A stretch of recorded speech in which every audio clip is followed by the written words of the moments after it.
Halo Sobat Obsesif, selamat datang di Obsesif Kita, obrolan seputar ilmu pendidikan.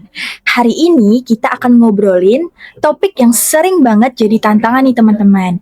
Nah, tapi juga bisa jadi modal penting buat kita semua, khususnya mahasiswa bimbingan dan konseling, yaitu public speaking. Nah, sebagai calon konselor atau praktisi pendidikan, kemampuan berbicara di depan umum bukan soal berani ngomong, tapi juga soal bagaimana menyampaikan pesan secara jelas, empatik, dan juga menginspirasi. Nah, kita akan bahas kenapa public speaking itu wajib buat anak BK, bagaimana cara melatihnya, sampai pengalaman pribadi dari narasumber kita hari ini. Yuk kita langsung saja mulai. Nah, Ciko, sebelum kita mulai, kita kenalan dulu nggak sih sama sobat-sobat obsesif? Boleh. Halo semuanya, saya Rana Destriani. Dan saya Francisco Nasution. Langsung aja nih, kita masuk ke topik pembahasan kita kali ini ke narasumbernya, yaitu halo kakak. Kak, kenalan dulu nggak sih sama sobat-sobat obsesif? Boleh dong kenalin buat kakak yang ujung sama kakak yang sini. Oke, nah perkenalin nama saya Cindy Mutia Zaira, teman-teman bisa panggil saya Cindy. Saat ini saya aktif sebagai mahasiswa di Prodi BK FKIP Untan. Nah, untuk saat ini juga saya aktif sebagai volunteer di PKBI daerah Kalimantan Barat. Halo Kak Cindy. Halo Kak Cindy. Oke, saya lagi nih. Boleh. Halo teman-teman semua. Halo. Halo. Nama saya Nur Azimulandari, tapi biasanya dipanggil Nawa aja gitu ya. Saat ini saya aktif sebagai mahasiswa semester 3 program studi bimbingan dan konseling Universitas Tanjung Pura. Saya juga seorang volunteer di PKBI Kalimantan Barat. Sama seperti Kak. Wow, halo Kak Nawa. Nah, jadi bagaimana kabar kakak di hari ini? Alhamdulillah baik sih. Kita sehat. Kalau abang tuh gimana nih? Alhamdulillah baik banget Kak. Alhamdulillah. Nah, sebelum kita masuk ke topik pembahasan, kita kasih tahu dulu nggak sih tema kita hari ini apa? Boleh. Apa Tema nih, Kak? kita yaitu public speaking untuk anak BK. Wow, menarik banget gak nih? Oke nih, menurut kakak-kakak yang ada di sini, kenapa sih Kak public speaking itu bisa dibilang menjadi skill yang wajib kita kuasai terutama untuk anak BK? Nah, menurut saya nih kan anak BK ini kan nantinya bakalan terjun di masyarakat secara langsung, di mana dia bakalan mungkin kebanyakan bakalan menjadi guru BK ataupun konselor. Betul. Karena kita bakalan terus berinteraksi sama orang. Nah, disitulah diperlukannya skill public speaking ini supaya apa yang ingin disuarakan dari konselor ini ataupun guru BK ini bisa tersampaikan dengan baik kepada masyarakat ataupun kepada anak-anak kelak. Makanya penting banget sih menurut saya untuk public speaking ini. Wow, buat Kak Nawas berapa penting nih Kak?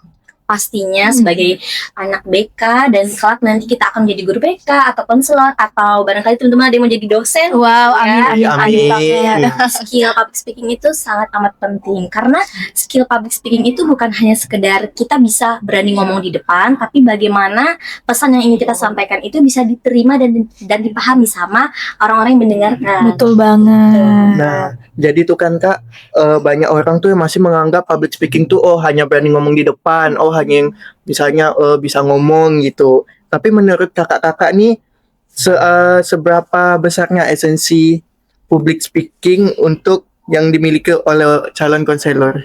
Besar banget ya, karena kan seperti yang kita tahu tadi, bukan hanya sekedar ngomong, tapi apa yang ingin kita sampaikan ini dapat tersampaikan, dapat dimengerti. Nah, seperti itu menurut saya esensi dari public speaking ini. Kalau dari Kak Nawanya? Sebenarnya sama, esensi dari public speaking itu khususnya untuk kita konselor atau calon guru BK nanti itu ada kejelasan apa yang kita sampaikan itu harus jelas supaya murid ataupun klien yang mendengarkan omongan kita itu tuh menangkap apa yang kita maksud dan juga dengan empati pastinya. Betul. Guru BK dan konselor itu tidak bisa tanpa empati. Empati itu kan nomor 1 bagi. Betul banget. Karena kita ini tidak hanya asal ngomong, tapi kita juga harus membawa perasaan ketika kita ngomong supaya anak-anak yang mendengarkan, klien yang mendengarkan itu ikut merasa nyaman dan aman ketika ngomong sama kita. Betul banget. Nah Kak, bisa diceritain nggak sih pengalaman pribadi Kakak atau pertama kali nih Kak? Gimana Kakak tuh bisa berbicara di depan banyak orang, terus apa sih tantangan terbesarnya gitu? Biar sobat-sobat juga pada tahu apa nih tantangan dari public speaking gitu. Nah, kalau saya ya, pengalaman saya yang saya ingat itu pertama kali pas SMP. Wow. Nah, saat itu saya mencalonkan diri sebagai bagian dari OSIS. Nah, pastinya kan pasti ada orasi nih Betul, untuk betul menyampaikan visi dan misi. Nah, di situ adalah pertama kalinya saya berbicara di depan umum, di depan kakak kelas. Dimana di posisi itu saya masih kelas 1 SMP. Terus pasti itu menjadi tantangan yang besar untuk saya karena awalnya memang saya merupakan pribadi yang introvert awalnya. Jadi di situ saya mencoba untuk keluar dari zona nyaman saya dan ternyata tantangan itu cukup besar untuk saya. Nah, cara saya mengatasinya ternyata ketika kita tahu apa yang ingin kita sampaikan, ketika kita tahu apa yang ingin kita beritahu kepada orang lain, ternyata itu memberikan ketenangan dan itu menghilangkan rasa takut saya untuk tetap menyampaikan apa yang ingin saya sampaikan kepada mereka seperti itu. Wow. Buat Kak Nawa sendiri apa nih tantangannya? Oke, kalau tadi Kak Cindy kan ini mungkin pengalamannya secara di bidang formal gitu Iya, ya. betul Kalau saya banget. sendiri pertama kali nyemplung di public speaking ini pas SD kelas 6 itu karena saya ikut lomba bercerita gitu. Wih, Nah, jadi saya mendapat tema apa ya yang anak cewek durhaka sama ibunya itu Malin kundang nggak sih Kak? batu menangis. Batu menangis, ya betul. Awalnya kan mungkin Oh iya kita lagi. pikir kalau kita dapat cerita legenda nih ya udah main bawa-bawain aja. Iya. Tapi ternyata tidak. Ternyata saya di situ memainkan 4 peran dengan suara yang harus berbeda-beda. wih. Dan gimana caranya saya bisa ngebuat kalau penonton ini percaya di situ tuh memang ada 4 peran gitu. Iya, Itu betul. pertama sulit pasti, tapi menurut saya nih yang penting ya untuk bisa kita mengasah itu pertama kita harus berani mencoba. Betul. Ya, dan kita perlu adanya dukungan dari orang sekitar. Walaupun memang masih belum terlalu bisa, tapi kalau kita mau mencoba, kita pasti bisa. Betul banget, dan kita tuh harus berani keluar dari zona nyaman kita ya nggak sih? Ya betul banget. Susah sih buat Gen Z sebenarnya. Iya betul banget, susah banget. Tapi harus dicoba dong. Ya harus Harus coba banget, banget, betul. banget. Nah, terus Kak, di dalam dunia BK tuh kan kita kan sering kali menghadapi audiens tuh mulai dari anak-anak, remaja, orang tua, bahkan guru yang pastinya tuh Notabene. notabene tuh berbeda-beda gitu. Jadi tuh menurut kakak-kakak tuh bagaimana sih cara menyesuaikan gaya public speaking dengan audiens yang beragam? Menurut saya ya, kita bisa mengenal dulu nih karakteristik seperti apa audiens yang akan kita sampaikan informasi ini ya, yang akan kita sampaikan public speaking kita ini kepada siapa audiensnya. Kita kenalin dulu karakteristiknya, kebiasaan dia ini seperti apa, dia suka gaya yang bagaimana, cara penyampaiannya.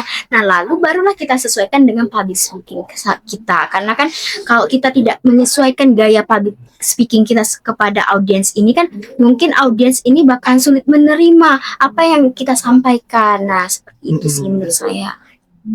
Kalau dari Kak Nawanya sendiri? Oke, kalau menurut saya ya, karena audiens kita ini berbeda-beda, ada dari anak-anak yang seumuran sama kita atau yang lebih tua dari kita nih. Iya, Kita betul. bisa menyesuaikan. Misalnya ketika kita ingin menyampaikan informasi kepada anak-anak, kita coba pakai analogi-analogi humor yang lucu atau dengan bahasa bayi istilahnya sekarang. Betul. Tidak pakai bahasa ilmiah yang berat seperti itu. Terus kalau kita ngobrol bareng yang seumuran, sebaya, kita bisa lebih yang santai, yang Iya. chill. Kalau seumuran itu kan mungkin lebih enak yang santai aja gitu ya, betul. ngobrolnya nggak usah tegang-tegang banget. Iya. Tapi kalau ke yang lebih tua mungkin kita bisa pakai bahasa yang lebih sopan, yang lebih formal seperti itu ya. Betul banget sih.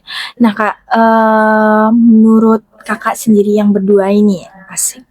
Pengalaman yang berkesan ketika kakak pernah berbicara di depan kelas maupun forum. Nah, Kalau menurut saya yang berkesan itu ketika saya bisa mengajak audiens saya itu untuk saling interaktif, berinteraksi dengan saya ketika saya menyampaikan suatu materi. Jadi bukan hanya saya mengobrol, tapi mereka juga interaktif, mereka juga menanggapi saya. Mereka misalnya saya bertanya, mereka menjawab. Misalnya saya excited, mereka juga excited. Jadi sama-sama menyenangkan di dalam forum itu, di dalam presentasi itu, jadi sangat menyenangkan sehingga public speaking yang saya sampaikan, informasi yang saya sampaikan itu serasa menyenangkan dan tidak terasa boring. Menurut saya sih seperti itu. Wow, buat Kak Nawa sendiri nih gimana Kak Nawa? Iya, pengalaman public speaking yang berkesan bagi saya. Iya betul. Menurut saya ketika saya menyampaikan pesan atau informasi, orang-orang yang berada di situ, audiensnya itu bisa kembali pulang membawa 1 atau 2 pesan dari apa yang telah saya sampaikan, seperti itu, dan tetap harus aktif dan nggak boring gitu. Betul. Karena kalau boring kayaknya orang bakal bingung kan, Iya. ngobrol apa gitu. Betul banget. Nah, terus pertanyaan yang terakhir nih, kakak-kakak. Bagaimana public speaking itu dapat mempengaruhi efektivitas seorang konselor dalam memberikan layanan bimbingan? Nah, tentang keefektivitasan itu kan artinya apa yang kita berikan itu harus dapat sesuai nih sama seorang klien ataupun siswa yang kita berikan. Nah, posisi kita sebagai konselor pastinya harus memahami dulu nih apa sih yang ingin kita sampaikan, apa kebutuhan dari siswa ini. Nah, nantinya materi yang kita sampaikan kita gunainlah skill public speaking kita, gaya public speaking kita untuk menyampaikannya supaya bisa tersampaikan dengan baik, supaya layanan yang kita berikan tuh bisa berguna, enggak semata-mata hanya formalitas saja, tapi si siswa ini mengerti, karena tadi balik lagi kita sudah mengerti cara public speaking kita seperti itu. Kalau dari Kak Nawanya sendiri? Boleh diulangi nggak pertanyaannya?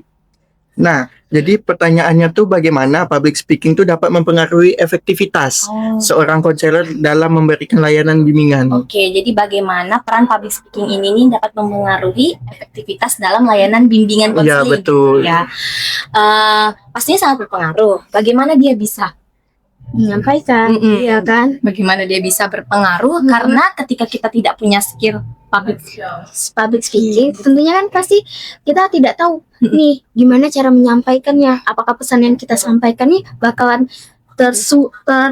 tersalurkan kepada siswa itu. Makanya di situ tuh pasti harus ada skill public speaking, nggak sih Kak Nawa? Bener kan? Kayak gitu. Nah, ini sebenarnya bukan tadi Ciko bilang pertanyaan terakhir ya Kak. Tapi sebenarnya saya ingin bukan bertanya lebih ke arah diskusi bersama. Oke. Jadi di sini karena kita ngebahas topik public speaking, karena saya punya pengalaman pribadi juga bisa ngobrol di depan banyak orang. Menurut kakak-kakak di sini wajar nggak sih kita punya penyakit yang tremor banget, yang sampai kelihatan banget gitu ya tremornya. Nah, mungkin kakak juga pernah mengalami atau enggak ya, nggak tahu, maka kita berdiskusi di sini gimana cara ngatasin hal tersebut gitu, karena saya juga ngerasain kayak ini nggak bisa sekali kalau nggak di tangannya tuh nggak digini genggam gitu kuat. Nah, menurut kakak gimana gitu? Nah, menurut saya wajar banget ya kalau kita misalnya tremor ketika kita berbicara di depan umum. Nah, kalau saya sendiri cara ngatasinnya itu saya salurkan. Jadi tangan saya tuh kebiasaan ketika saya berbicara, jadi tangan saya ini ikut bergerak, ataupun saya salurkan dengan memegang barang atau sesuatu. Jadi enggak diam aja, karena kalau diam aja pasti saya sadar bahwa tangan saya juga bergerak. Sebenarnya itu cara mengatasi saya untuk tidak tremor seperti itu. Oh, buat Kak Cindy kayak gitu. Nah, selanjutnya kita tanya ke Kak Nawa nih, gimana cara ngatasinnya gitu. Kalau tremor mah pasti pernah ya. Iya, Kita kan betul. manusia biasa, Iya. betul. Dan kita juga masih belajar sama-sama. Sebenarnya saya kurang lebih sama Cindy. Saya kalau ngomong itu suka gerak tangannya. Iya. Kayak enak aja gitu. Kayak saya nggak kaku banget gitu. Nah, tapi mungkin setiap orang itu kan pasti punya perasaan yang beda-beda nih sebelum naik panggung. Apalagi kalau audiensnya banyak banget nih, pasti kayak aduh deg-degan. Tapi akhirnya gimana? Kita bisa kan ngelaluin itu? Kayak coba aja, majulah, bisa gitu kan. Paling kayak tarik napas dulu. Oke. Jalani, lupakan. Betul banget. Tapi sejauh ini saya pernah lihat nih karena nge-MC memang banyak event nih dianya Kak Cindy. Masya Allah. Dan sejauh Laris ya, Kak? Iya, laris, alhamdulillah ya. Sebagai anak BK kan kita mengapresiasi Iya. walaupun pernah tremor, alhamdulillah lancar ya, keren banget. Karena setiap manusia itu beda-beda nggak sih Kak mengekspresikan Iya, dirinya. benar. Nah, buat Ciko ada nggak pertanyaan-pertanyaan terakhir? Nih, Nah, kalau dari Ciko sendiri sih sepertinya sudah tidak ada ya. Iya. Nah, jadi Kak Cindy dan Kak Nawa, apakah ada pesan-pesan untuk anak-anak PK ataupun audiens-audiens yang sedang menonton? Oke, kalau dari saya sendiri, saya ingin mengajak teman-teman untuk mulailah coba untuk berani tampil, coba aja dulu belajar untuk berbicara di depan umum.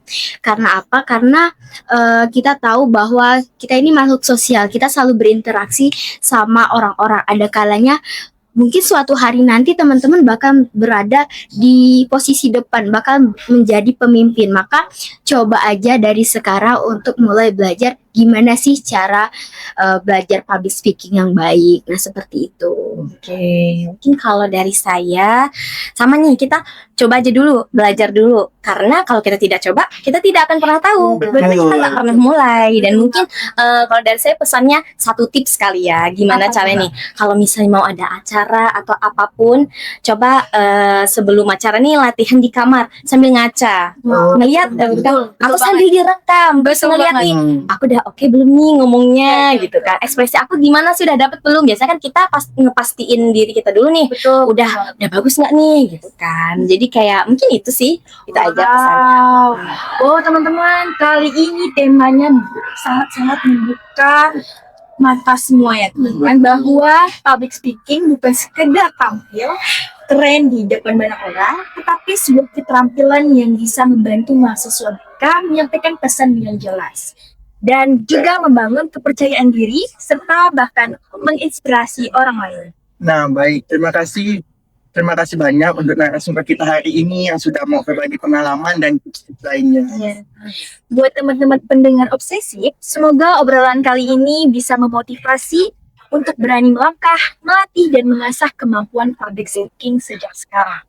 Nah, sampai jumpa di episode obsesif berikutnya. Salam hangat dan tetap semangat belajar. Bye!